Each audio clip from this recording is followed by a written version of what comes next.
संत रामपाल जी तो एक मिशन पर हैं, जेल तो उसका एक हिस्सा है। जी रामपाल महाराज जी, ऐसे हो नहीं तो मेरा नशा छुटवा दो। मैं एक एक दिन में 5-5 पेपर पी जाता था जी। संत रामपाल महाराज को किसान मसीहा सम्मान है वो दिया गया है। इस वक्त मैं मौजूद हूँ हिसार के पास धीरणवास गांव में। यहाँ पर लाखों की संख्या में लोग मौजूद हैं।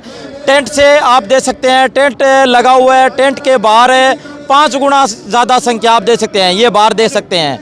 यहाँ पर लाखों की संख्या में जो भक्तजन है वो मौजूद हैं और संत रामपाल महाराज ने काम ही कुछ ऐसे कर डाले हैं। जब पूरा हरियाणा है वो बाढ़ से ग्रसित था और लोगों की फसलें हैं वो तबाह हो चुकी थी और लोगों के घर है और डाणियाँ हैं, खेत है वो डूब चुके थे, 5-5 फुट पानी था। लेकिन संत रामपाल महाराज की टीम ने काम ही ऐसा कर डाला। किसानों के लिए खेतों में पाइपें और मोटर भेज डाली और भी तमाम संसाधन भेज डाली, जिससे किसान अब अगली फसल है वो बीजने के लिए तैयार हो गए।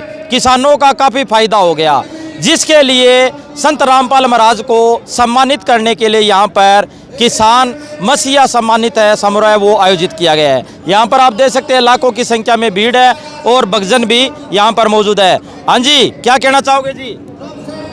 सत साहेब नमस्कार, राम राम। हाँ जी, ये सम्मान समारोह आयोजित किया गया है, लाखों की संख्या में भीड़ है। आप किस नज़र से देखते हो इसको? ये संत रामपाल जी भगवान है जी, ये मदद करते हैं। हमारे बुजुर्ग कहते थे भी परमात्मा पता नहीं क्या रूप में आ जाए, ये संत रामपाल जी महाराज के चोले में ये स्वयं परमात्मा है। अच्छा, एक बात और बताओ, जब सरकार ने हाथ खड़े कर दिए थे, प्रशासन ने हाथ खड़े कर दिए थे, तब संत रामपाल महाराज की टीम है वो आगे आई और यहाँ पर लगभग 400 से 500 गांव है, वहाँ पर खेतों से पानी निकाला गया। हाँ जी, बाढ़ की स्थिति बन गई थी, किसान को भी अन्नदाता कहा गया है। जब अन्नदाता का अन्न नहीं होगा तो जनता खाएगी क्या? इसीलिए कहाँ से आए हो आप? मैं टोहाना से आया हूँ जी। टोहाना से आए हो? हाँ जी, हाँ जी, कहाँ से आए हो? दानसू से जी। दानसू से आए हो? हाँ जी। क्या कहना चाहोगे? हजारों की संख्या में, लाखों की संख्या में भीड़, तमाम संसाधन, करोड़ों रुपए लगते हैं, कहाँ से आता है ये इतना सिस्टम? जी परमात्मा घर कोई कमी थोड़ी होगी जी। अच्छा, हाँ, ये तो परमात्मा खुद परमात्मा है। अच्छा, परमात्मा घर कोई कमी थोड़ी होगी जी। नहीं, लगातार इतने प्रोग्राम होते हैं, मेरे तो समझ से बाहर है। लगातार कभी 15 दिन में, 20 दिन में लोग रोज की रोज सम्मानित कर रहे हैं। इतना सिस्टम है, लाखों लोग कहाँ से आते हैं, क्या सिस्टम चल रहा है? आपको बताऊं जी, मैं पहले नहीं बहुत नशा करा करता जी। अच्छा, तो मेरी एक छोटी सी चाय की दुकान थी। अच्छा, तो ऐसे एक कोई रामपाल का भगत आया, उसने मेरे को बोला तू नाम ले ले। मैं कहा इससे अच्छा तो कुत्ते का नाम ले लूँगा मैं। अच्छा, मैंने ये बात बोली। तो हमारे गांव में सत्संग था, तो वहाँ पर मैं चला गया। वहाँ पर मेरे को एक चाय का कप पिलाया। चाय पीने के बाद में मेरे थोड़े सत्संग चल रहा था, मेरे दिमाग में आई तो मैंने गुरुजी से प्रणाम किया। मैं कहा ऐसे गुरुजी आप ऐसे हो नहीं तो मान जाऊँ, अगर मेरा नशा छुटवा दो नहीं तो हम नाम ले लेंगे आपका। तो हमारे को तो गुरु जी की ऐसी दया हुई, परमात्मा की दया से। वो दिन आज का दिन 4 साल होगी, मेरे को कोई बीड़ी देता भी डरता था, भाई वो बीड़ी मांगेगा तो कभी और ना मांग ले। आज गुरु जी की दया से गाड़ी। पहले आप इतनी नफरत क्यों किया करते थे? आप कह रहे थे भी मैं नाम नहीं लूंगा। वो तो जी लोगों को बकाव से। अच्छा, मेरे को नहीं पता था, मेरे को देखा ही नहीं था। मैंने ना कोई सत्संग सुना था। अलग अलग बातें करते थे, आपके मन में वो बात बतूर भरे गया जी उसी का। कोई कहते थे वो ऐसे करते ऐसे करते। ऐसा क्या हुआ? अभी आपने नशा छोड़ दिया, चाय का कप पिया, ऐसा क्या हुआ? कुछ नहीं हुआ जी, मेरे को तो नफरत होने लगी। मैंने तो गुरुजी को बोला नहीं। मैं कहा गुरुजी रामपाल महाराज जी ऐसे हो नहीं तो मेरा नशा छुटवा दो। मैं एक एक दिन में 5-5 पेपर पी जाता था जी। अच्छा। गांजे के सुल्पे से भरे हुए। हाँ, वे पीता था जी मैं, और फुल नशा था जी। दारू कुकर में, कुकर नहीं है कुकर की भी ऊपर वाली डोबरी निकाल के और उसमें लेवल वाली नलकी दे के उससे मैं दारू निकाल के पिया करता था जी। हाँ हाँ, इतने बड़े नशेड़ी? हाँ, फुल तगड़ा नशेड़ी था जी। मैंने गुरुजी की दया हुई, मेरे पे तो गुरुजी ने इतनी तगड़ी दया करी जो पास में ही सुनते थे। उसके बाद में गुरु जी देते जिंदगी सुधर गई, घर वालों की भी सुधर गई, आपकी भी सुधर गई। हाँ जी, फिर जी परमात्मा की ऐसी दया हुई कि मेरे पास कोई साधन नहीं रहा। क्यों वो चाय की दुकान है वो मेरे को छोड़नी पड़ गई। क्यों आता था वो बीड़ी मांगता था, अब बीड़ी बिना चाय की दुकान चलेगी नहीं। तो फिर मैंने कह रहा वो सारा अड़ंगा बाल दिया जी मैंने। फिर मैं घर में सोट दे के सो गया। तो मेरे ऐसे घबराहट सी हुई, मैं बाहर निकला तो एक लड़का आ रहा था कि भाई तू तो 3 व्हीलर चला लेता है। मैं कहा चला तो मैं जहाज भी लेता हूँ। पैसे तो कोई नहीं हैं। फिर वो ने बोला, बोले थ्री व्हीलर किराए पे देता है, वो किराए से ले ले तू थ्री व्हीलर। मैं कहा कोई दे दो, नहीं कहा, बोला नंबर दूँ मेरी कही हो ना, उसने कहा था, उसने नंबर दिया। मैंने कहा मैं गुरु जी कोई जुगाड़ करियो हैं। गुरु जी ने ऐसी दिया करी, थ्री व्हीलर दिला दिया। फिर मैं सुबह सुबह 4 बजे निकला करते घर से, क्योंकि दिन में तो वो थ्री व्हीलर कोई खोस लेता पैसे मांगने वाला मेरे से। फिर परमात्मा की ऐसे दे आई, एक दिन में 6-7 हज़ार रुपये डेली लाता, आज़ाद नगर कचहरी सवारी धोता था मैं सारे दिन।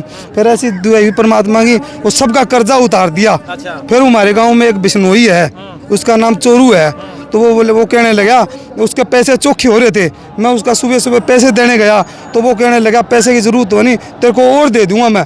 तो मैं कहा और नहीं, 10-20 हज़ार की ज़रूरत नहीं है। बोलो और मैं कम से कम 2-3 लाख की, 2-3 लाख में ऑटो आएगी नहीं, तो वो बोले दे दूंगा। तो परमात्मा की दया होगी। थोड़े दिन बाद में एक ऑटो मैंने टकर गई 1 लाख रुपए में, मैंने वो ऑटो खरीद ली। खरीद के मैं चलाने लगा, वो सारा कर्जा उतर गया। गुरुजी की दया होगी, तो आपके ऊपर तो पूरी मेहरबानी होगी। पूरी मेहर। अभी परमात्मा ने नहीं, फिर अभी परमात्मा ने बच्चा कहने लगा पापा एक बाइक लेनी है। गुरुजी ने फिर मेरा नहीं, मैंने 2-3 लोन खा लिए थे, तो वो बिहार ख़त्म हो गया था। तो मैं कुदरती मेरी मम्मी ने बुलाई, मगर मम्मी चलो हमारे को एक बाइक लेनी है। बोले चल बेटे आ रहा हूँ मैं।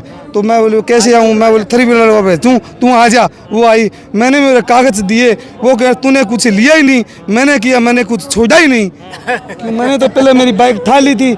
4-5 लुगाइयों पे ग्रुप लेते, वो ग्रुप ले लिए थे, तो मेरा तो ख़त्म हो गया था सिस्टम। परमात्मा ने ऐसी दिया गिरी, अपना सारा सौदा साफ कर दिया। ये अपने कोई कर्जा नहीं है, गुरु जी की ऐसी दया ही। ये देखो भाई कमाल ही होगी भाई, ये देखो भी चमत्कार को नमस्कार है। ये देखो क्या कहना चाहोगे जी, चमत्कार ही चमत्कार हो रहे हैं। हाँ जी, जी सच्चाई हाँ जी, जी। देखो जी, आज मैम 24 में भी सम्मान होया और गुराना के अंदर भी होया, और आज यहाँ भी खूब अच्छे से सम्मान होने लग रहे हैं। सभी तरह जय जयकार हो रही है और किसानों के मसीहा है।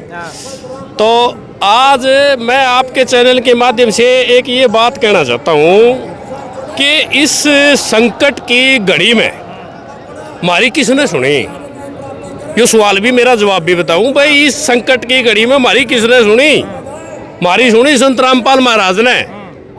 इस सम्मान से हम कितना ही कर लिया, फिर असली सम्मान तो जदे होगा जब हम इब संत रामपाल की सुना। इब घर घर में सत्संग चलने चाहिए। इब हमारे एक गुरुजी सत्संग में एक बात कहा करे जी, सोए मात सराइये जो पुत्र दे उपदेश। और आज मैं कहूँ जी संत रामपाल का चेला के सोए सरपंच सराइये जो गांव ने दे उपदेश। एक बात बताओ जी, ये सिस्टम आता कहाँ है? एक आवाज़ आती है, एक आवाज़ से लाखों लोग इकट्ठे हो जाते हैं। मैं इतने प्रोग्राम अटेंड कर लिए, इतना तामझाम सिस्टम, ये करोड़ों रुपए का किसानों की मदद राशि, लोगों के मकान बनवा दिए, लंगर चल रहे हैं, लोगों के राशन जा रहे हैं। कहाँ से आता है ये सिस्टम? है देखो जी, एक मालिक का है 4 गाड़ी होनी, उनमें जीपीएस सिस्टम लाए दे वो, और हम मालिक की सारी गाड़ी हमारे में जीपीएस सिस्टम लाई है। और मेरी बात अधूरी रहेगी जी, मेरी बात अधूरी रहेगी। 1 मिनट। अरे 85 गांव में सरपंच आ रहे, 24 में सरपंच आए, पूरे सरपंच आए, पाइप मांगी, मोटर मांगी, मदद मांगी, मकान दिए, राशन दिया। अरे मांगने की चीज तो और थी। आज जोड़ के सियाना सरपंच वो है जो न्यू कहे, हे गुरुदेव हर महीने मेरे गांव में सत्संग हो, हर महीने एक तो हो नहीं 2। जद बढ़ेगी बात, जद ये उबारा होगा, जद ये ज्ञान और जद हम एक होंगे। आज इस मंच से इतना बड़ा संदेश हिंदुस्तान को मिला है। इतने बड़ी सभा के अंदर एक मुस्लिम आदमी अपने विचार रख के गया। आज तक यो न्यू था नहीं, चीरम चीर है, ये परमात्मा ने न्यू मिला दिए। इसे कहते हैं चमत्कार। कहूंगा भाई साहब, आज जोड़ के तम काट पीट करो हो इन चैनल, मेरी बात ने न्यू की न्यूआण दिए। इनके सरपंच आ गया, छाती में जाके लग गए। गांव के चौक में संत रामपाल का सत्संग चल रहा है, जद प्रसन्न होगा वो। हाँ जी बताओ जी। हाँ जी, देखो जी, ये आप कह रहे थे कि इतना बड़ा तामझाम कैसे चल रहा है, कहाँ से ऐसा हो रहा है? परमात्मा की शब्द शक्ति है वो काम करती है। शब्द जो, जैसे आप यदि सीएम हो तो आप ये कहते सड़क बन जाए तो वहाँ बन जाएगी, मैं एक आम आदमी हूँ, मैं कह देता हूँ तो इधर सड़क बन जाए तो एक ईंट भी नहीं लगेगी।